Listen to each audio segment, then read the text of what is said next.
Hello বন্ধুরা, আজ আমি তোমাদের সাথে যে ভিডিওটি শেয়ার করছি সেটা হলো তুলসী গাছ নিয়ে।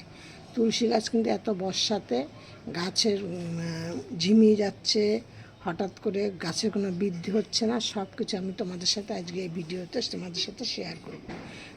বৃদ্ধি না হওয়ার দুটো কারণ আছে। একটা কারণ হলো তুলসী গাছ কিন্তু বেশি খাবার পছন্দ করে না, বেশি জল পছন্দ করে না, কিন্তু মাটিটা সবসময় হালকা হালকা ভেজা ভেজা ভাব থাকবে, এইগুলি পছন্দ করে। আর তুলসী পাতা কিন্তু তুলসী গাছ কিন্তু বিভিন্ন রকমের হয়, মানে বিভিন্ন রকমের না, বিভিন্ন যেমন কৃষ্ণ তুলসী, রাম তুলসী, রাধা তুলসী, এরকম অনেক প্রায় 5-6 এরকম 6-7 রকমের তুলসী গাছ হয়। এই গাছ কিন্তু এই এত বৃষ্টি হচ্ছে, এই বৃষ্টির সময় কিন্তু তোমাদের আগেই খেয়াল করতে হবে গাছের গোড়ায় যেন জল না জমে থাকে। জল জমে থাকলেই তোমাদের গাছ কিন্তু মারা যাবে, একদম 100% মারা যাবে। কারণ এরা একদম যে গাছের গোড়ায় জল জমে থাকাটা একদম পছন্দ করে না। আর এই গাছের মাটিটাকে কিন্তু সবসময় তোমাদের একটু আলগা আলগা করে রাখতে হবে। আজকে আমি তোমাদের সাথে শেয়ার করব এই গাছের কি কি পরিচর্যা করবে, কি কি করবে। দেখো, আমার কিন্তু এই বাগানে অনেক রকমের গাছ আছে, তুলসী গাছ। আমি আজকে তোমাদের সাথে এই কটা গাছ নিয়ে তোমাদের, এই যে যেমন এই পাতাটা দেখো কেমন মোটা মোটা পাতা, আবার এই যে এই পাতাটা একদম পাতলা পাতা। এই পাতাটা কিন্তু গাছের গাছ যদি শুকিয়ে যায় তা কিন্তু মানে ঢলা ঢলা মতো হয় না, কিন্তু এই গাছের পাতাটা কিন্তু এতটাই পাতলা, যদি একটু কোনো রকমে একটু গাছের গোড়াটা যদি একটু শুকিয়ে যায় তাহলে মনে হচ্ছে পাতাটা একদম, পাতাগুলো এমন হয়ে যায়, নেতিয়ে যায়, সে বলার কথা না। এরকম অনেক রকমের আছে। রাম তুলসী আছে, কৃষ্ণ তুলসী। কৃষ্ণ তুলসী মানে এই ডাঁটাগুলো কালো কালো হয়, এইগুলো কালো কালো, পাতাগুলো কালো কালো হয় এরকম দিয়ে। আর তুলসী গাছ কিন্তু তোমাদের বাড়িতে যদি রাখো তাহলে কিন্তু অনেক কিছু তোমাদের সমস্যা মিটবে। আমি তোমাদের সাথে এইরকম একটা টিপস তোমাদের বলছি যে তুলসী গাছের কিন্তু অনেক গুণাগুণ। কারণ তুলসী গাছ তোমাদের কারো যদি ধরো কোনো রকম শরীর খারাপ করে, মানে গলার কাছে কষ্ট হচ্ছে একটা, তারপরে কাশি হচ্ছে, তাহলে কিন্তু তোমরা এই তুলসী পাতার রস করো, মধু দিয়ে খেলেও কিন্তু তোমাদের সেই মানে কাশি কমে যায়। মানে তুলসী গাছের অনেক রকম গুণাগুণ আছে। এবার সেইগুলো তোমাদের সাথে আমি অন্য ভিডিওতে শেয়ার করব, এখন আমি তোমাদের এই ভিডিওতে শেয়ার করছি না।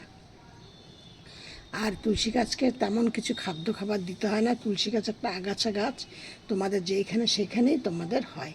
যেমন আমি তোমাদের সাথে শেয়ার করতে পারি যে আমার বাগানে এত তুলসী গাছ যে আমার মানে প্রতিটা গাছের গোড়াতেই বলতে গেলে একটা করে তুলসী গাছ আছেই। দেখবে তোমাদের এই যে, এই দেখো প্রতিটা গাছের গোড়ায়, ওই দেখো প্রচুর পরিমাণে তুলসী গাছ। এবার তোমাদের যেটা বলছি, তোমরা এই গাছগুলোকে রোদ্রে রাখবে। এরা রোদ কিন্তু খুব পছন্দ করে, এরা রোদ পছন্দ করে, জল পছন্দ করে, ওরকম হালকা হালকা জল পছন্দ করে, আর রোদ পছন্দ করে, কিন্তু খাবার অতটা পছন্দ করে না। আমি যেমন গাছগুলোকে মানে খাবার মাসে একবার দিই, কিন্তু একবার না দিয়ে দুবার করে তোমরা খাবারটা প্রয়োগ করবে গাছে। দুবার প্রয়োগ করলে গাছগুলো খুব ভালো। যেমন আমি এই গাছটার মধ্যে আমি দুবার দিয়েছি এই মাসে, আমি তাই দেখছি গাছটা বেশি সতেজ হয়েছে, তাহলে এবার থেকে দুবার দেবো।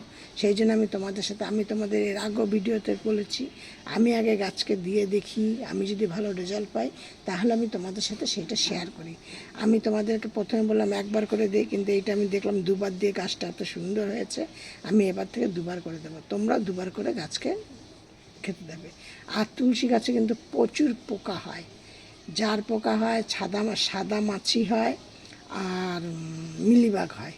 এই তুলসী গাছে এই 3টে পোকা প্রচুর পরিমাণে হয়। এই জন্য তোমাদের কী করতে হবে, সপ্তাহে একদিন করে তোমাদের গাছকে স্প্রে করতেই হবে।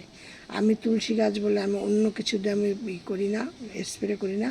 আমি একদম পরিষ্কার হলুদ গুলে তা সেইটা দিয়ে আমি স্প্রে করি, তার মধ্যে নিম পাতার জল নিই, ভিজিয়ে রাখার জলটা নেই। আর আমি অন্য কোনো কিছু আমি এগুলো না, গাছের গোড়া আমি প্লেন সাদা জল দিই।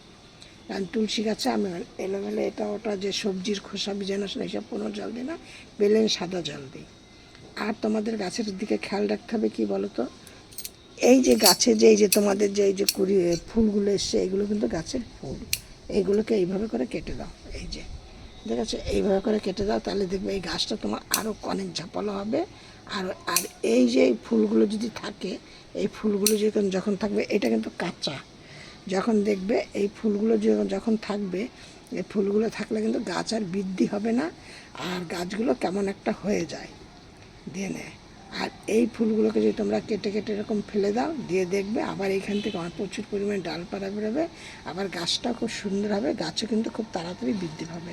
এই যে একটা, এই যে প্রচুর, এই সময় বর্ষাকালে জবা বেলি ফুল, এই তুলসী গাছে কিন্তু প্রচুর পরিমাণে আসে, ফুল আসে। এবার দেখো এই যে দেখো, এই ফুলগুলোই কিন্তু, এইগুলোকে হিসাবে ফুল তো কেউ বলে না, বলে মঞ্জুরি তুলসী গাছের। এইগুলো হলো গাছের ফুল, বীজ হয়ে গেছে। এই বীজগুলোই কিন্তু পরে নিয়ে আমার মানে, আমি প্রতিদিন আমার মানে এত তুলসী গাছ হয়, আমি প্রচুর গাছ আমি তুলে তুলে ফেলে দিই। আর তুলসী গাছকে আমি মাসে একবার করে খেতে দিতাম বললাম, আমি এবার থেকে এই গাছটা আমি দুবার দিয়ে আমি ভালো রেজাল্ট পেয়েছি, আমি এবার থেকে দুবার করে দেব। তোমাদেরকে আমি যেইটা আমি দেই সেটা আমি বলছি, সবার আগে তোমাদের গাছের গোড়াটাকে ভালো করে পরিষ্কার করতে হবে, পরিষ্কার রাখতে হবে। কারণ এই সময় কিন্তু তুলসী গাছের পাতা হলুদ হয়ে ঝরে যায়। হলুদ হয়ে ঝরে যাওয়ার একটাই কারণ হলো গাছের গোড়ায় জল বসে যাওয়া। জল বসে যাওয়া গেলেই কিন্তু গাছের গোড়ায় তাহলে কিন্তু তোমাদের হবে, পাতা হলুদ হয়ে ঝরে যাবে দিয়ে। আর যদি তোমাদের গাছে এরকম ফুল আসে, তাহলে গাছ থমকে যাবে, আর বৃদ্ধি পাবে না। সেই জন্য তোমাদের কিন্তু এই গাছের মঞ্জুরিগুলো তোমাদের একদম কেটে ফেলতে হবে। আর কি করতে হবে তোমাদের, গাছে এবার দুবার খাবারটা আমি কী দেবো, শুধু 3টে জিনিস দেবে। বৃষ্টি থেমে গেলেই তোমরা যদি পারো গাছের গোড়ায় একটু হলুদ দিয়ে দিলে, আর না দিলে সেরকম এইসব মানে তুলসী গাছের জন্য সেরকম কোনো কিছু ব্যাপার না, শুধু তোমাদের দেখতে হবে গাছের গোড়ার জন্য জলটা না বসে। এবার গাছের কী খাবারটা দিচ্ছি আমি, 1 চামচ হলুদ গুঁড়ো নিচ্ছি, 1 চামচ চা পাতা নিচ্ছি। কড়া চা পাতা দিই না, কেন কড়া চা পাতাটা গ্যাসে হোক আগুনে মানে হয়ে নিয়ে তারপরে সেই চা পাতাটা বেরোয়, সেই জন্য আমি একদম মানে দোকান থেকে কিনে আনা চা পাতাটা দিই, কেন তুলসী গাছ বলে। এবার কিনে আনে সেই চা পাতাটা 1 পাতা দিই, 1 চামচ দিই। আর কলার খোসা ডাস্ট করা সেইটা 1.5 থেকে 2 চামচ দিই, দিয়ে একসাথে মিক্সড করি। এই 3টে জিনিস একসাথে মিক্সড করে একটা গাছে 1 চামচ করে দিই। 3টে জিনিস ভালো করে মিক্সড করে একটা গাছে 1 চামচ করে দেয়। আর এই গাছের জন্য কোনো কিছু তোমাদের প্রয়োজন নেই, তোমরা শুধু এই খাবারটাই দাও, দেখবে তোমরা এরকম সুন্দর সুন্দর পাতা পাবে এরকম বাড়িতে। আর বাড়িতে তুলসী গাছ থাকা মানে ভীষণ ভালো, ভীষণ। প্রচুর কিছু সমস্যা হয়, কারণ তুলসী পাতার থেকে অনেক কিছু মানে, এই যেমন ধরো একটা কথা বলছি তোমাদের, এই যে তুলসী পাতা, ধরো অনেকের বাড়িতে অনেক ইঁদুর থাকে। এবারে তুলসী পাতাগুলো ধরো এরকম করে একটুখানি কেটে কেটে নিয়ে যাও, 4-5টা ডাল কেটে নিয়ে, যেই জায়গায় তোমরা তো দেখতে পাও যেই স্থানতে আর কি ইঁদুরগুলো বেশি চলাফেরা করে, সেইখানে যদি তোমরা পাতাগুলো ফেলে রাখো, দেখবে তোমাদের ইঁদুর থাকবে না, ইঁদুর চলে যাবে। এরকম ধরনের প্রচুর মানে সমস্যা দূর হয়। দিয়ে তোমাদের আজকে আমার এই ভিডিওটি এই পর্যন্তই। তোমরা আমার এই ভিডিওটি দেখে, আমি চম্পাস ব্লগ থেকে ভিডিওটি করছি, ভিডিওটি দেখে একটা লাইক কমেন্ট শেয়ার করো, আর নতুন বন্ধু হয়ে থাকলে একটা সাবস্ক্রাইব করে পাশের বেলটি বাজিয়ে অল করে রেখে দিও। আর সব ভিডিওর মতো বলছি, তোমরা সব ভালো থাকো, সুস্থ থাকো। নেক্সট ভিডিও আবার অন্য কিছু।